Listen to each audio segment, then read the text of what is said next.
You want to buy the right items? In this Warcraft 3 Direct Strike guide, I show you the best use for every item. The damage items we're looking at first. The flute and also all other auras are pretty useful if you have already 3 heroes and the game prolongs even more. So this is something for the super late game. Cloak of Flames can be decent if you played, for example, of a Paladin, which has a really long survivability with the Divine Shield. The 14 damage per second is a pretty high, but it's also kind of expensive. So use it wisely and then it can be also pretty good. The Orb of Darkness is probably the most broken item right now in the game. Why?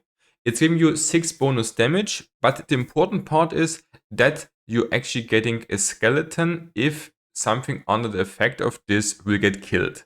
So you summon minions, which can be extremely snowbally and is kind of like a Dark Arrow effect of the Dark Ranger, which is the most broken hero at the moment in the game. This is strong if the enemy has no dispel and you bite on a ranged hero, then you can just steamroll through the whole enemy line. Orb of Corruption also fine on ranged heroes if you just want to get some more DPS out.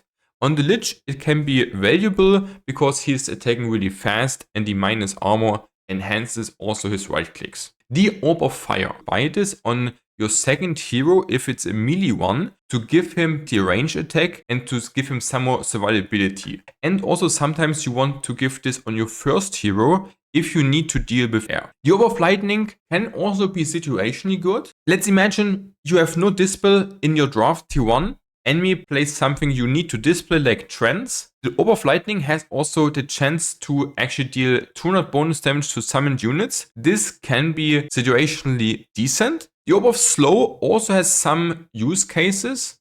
If the enemy plays, for example, like a big Mountain King and you have kind of problems to control him, then you can also get an Orb of Slow to make him less valuable for the enemy. As you also see right here, guys, it's more situational picks and nothing you should always go for. So keep this in mind. So the armor items. The Ring of Protection is good to make simply your melee heroes also more survivable if the enemy plays a lot of physical damage. The strength items. The belt is really seen a lot on the melee frontliner like Crypt Lord, Dreadlord. It's not that expensive, giving you 10 strength, which means 10 damage, and also more HP on top. And also some regen actually on the HP, which is quite decent. The agility ones. So we have kind of the same equivalent on agility with the boots of Kel'Thas. The difference is they are like a lot more expensive than the belt. I mean, you can buy it obviously on RG melee heroes, but it's really expensive.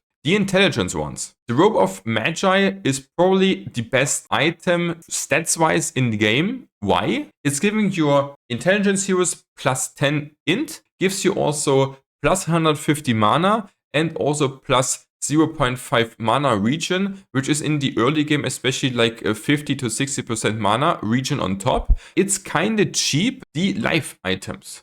There's only one, the Gem of Health. This is usually better on int or agility heroes than on the strength ones because the strength heroes having the belt. But if you want to, for example, itemize a Shadow Hunter level 6 to give him more sustain, then the Gem of Health is a really good choice. Yeah, we have also some life regeneration items. The Ring of Regen can be good. 4 hit points per second is actually quite a lot and 100 gold is pretty cheap.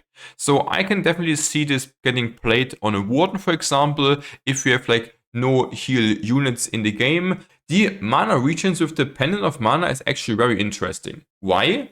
Because you can go for the build that you give your hero basically more mana regen to get more spells out, or you just give him more mana. This item is most likely getting used on actually strength heroes or also archer heroes in the front line who are just needing a bit more mana to get like 1 or 2 more spells out before they die. The mana regen items with the Zombie Mask also pretty cheap and gives you 75% more regen on the mana.